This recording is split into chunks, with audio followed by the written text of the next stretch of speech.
Hi! So a year ago I really wanted to paint this, so I did, and thus this is my first ever watercolour portrait. A year on, I did it again because, well, I had to, and then I made a video about this, and this is the video, but I thought I'll show you the results up front because, well, frankly, who has the attention span to wait the whole 10 minutes? I know I don't. That's why I have a TikTok account now. Hi, my name is Ina, and I do art stuff and things, and then I film it. I kind of went in all guns blazing with the loosey-goosey approach on this one, and to be frank, I'm not very experienced with the loosey or the goosey, so the results were quite terrifying for the period of time that was longer than I'm usually comfortable with. But it does come together in the end. I think that's probably another reason why I showed you the result at the beginning, so that you don't run away screaming in horror. So if you are still here and have not run away screaming in horror, it would be kind of awesome if you did the liking and the subscribing thing that people do on here. That'd be neat.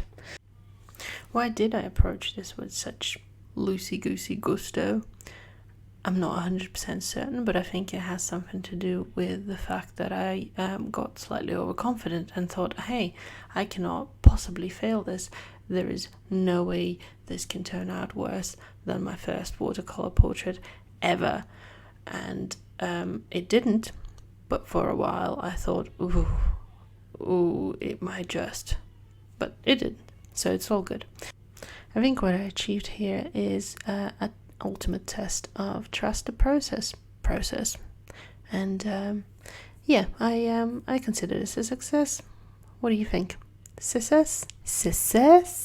I think it's a success. Okay, so I just came up with a plan for this portrait. Stick with me. It's a slow burner, but I'm going to paint this portrait every year in April for the rest of my life, just to track the progress of, how I'm doing. I think that'd be kind of cool, but yeah, it is a slow burner. You'll really have to stick with me. I'll have to stick with me. God, do I have to stick with me? We'll see. So, let's talk about the painting itself. Obviously, I am working on the skin, and I've done a bit of a base layer.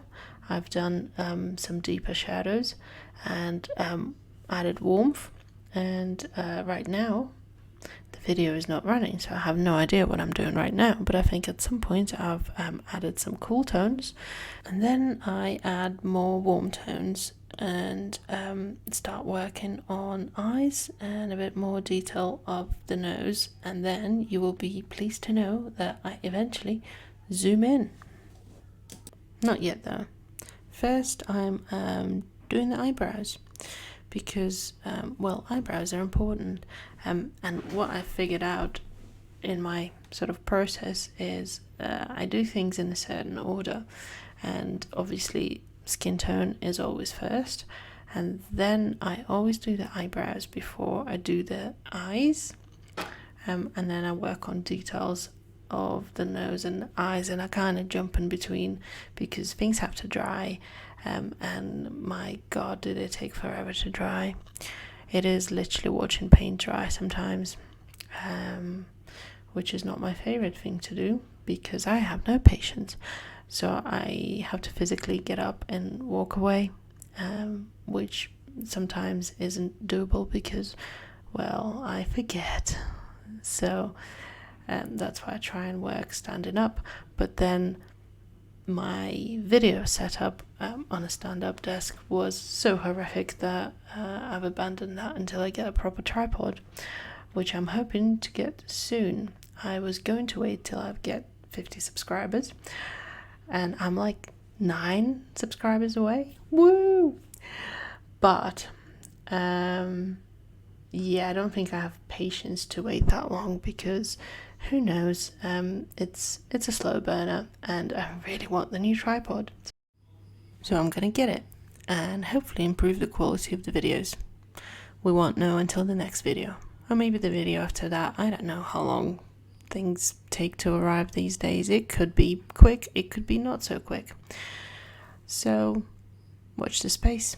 Now, the last thing I work on are usually lips. Well, on the face, obviously there's hair, there's background, but face-wise, it's, lips go last. But then I kind of go in between and work on details of each individual face feature.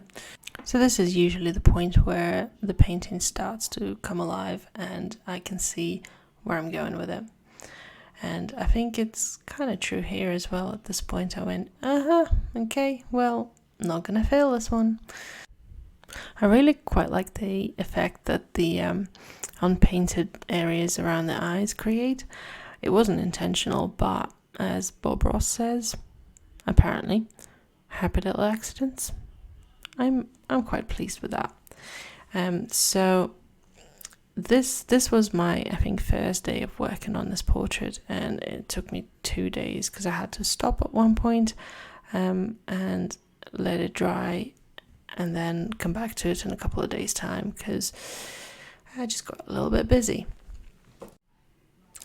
Another thing that's happening here is that we have one good eye and one less good eye, and again, that wasn't intentional, but there is a school of thought within the watercolor portrait community. Well, I don't know about community, but at least one watercolor portrait artist, or just portrait artist, who said that you're supposed to only highlight one eye and leave the other one not so much, so that there is a focus on just one, otherwise it gets dispersed. I mean, I did kind of put focus on both eyes by the end, but I kind of see it here of why that would be a good idea. Maybe I should have left the other one a bit more vague than what it ended up being as. Yes, hair. I love this brush for the hair. It's I think it's a Polina Bright hairbrush. Hairbrush? No, paintbrush. My God, I'm tired. And it just does wonders for hair. I think I kind of, at this point, was a bit tired, so I just went in even more loosey-goosey and slapdash than the beginning of it. But hey, I think it dried up pretty well. I did a bit of background here, and I think I did the background to kind of fix the jawline because it was going a bit nuts. I do like lines, and so I struggle with loose watercolor, and yet I keep trying because, well, we gotta keep trying, right? So this is a different day, and as you can see, I have fixed the angle of the camera, and yeah, it looks far less wonky, but also I forgot to wipe the lens, so it looks a bit muted because dust.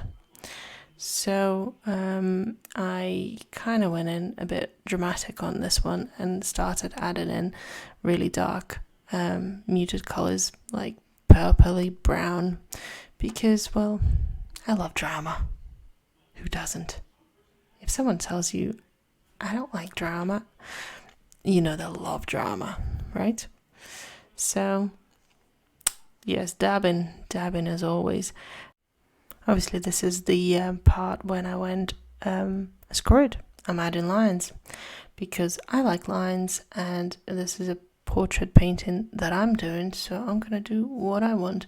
I've tried the loosey-goosey, it got to a point, but now I need me some lines, so I'm adding some lines, and that's pretty much nearly there. I think I'm just adding in a bit more background because, well, it wasn't enough. If I learned anything about color theory, and it's not a lot, but I learned some, that is, red is contrasting to blue, and that creates drama. And we established that I love drama. And looking at this painting now, all I'm seeing is French Revolution. What could be more dramatic than French and Revolution? What do you think? Well, I think that is pretty much it for this video. Thank you very much for watching. I hope you enjoyed it, and I hope to see you again. And if not, well, you probably didn't make it this far anyway. Thanks.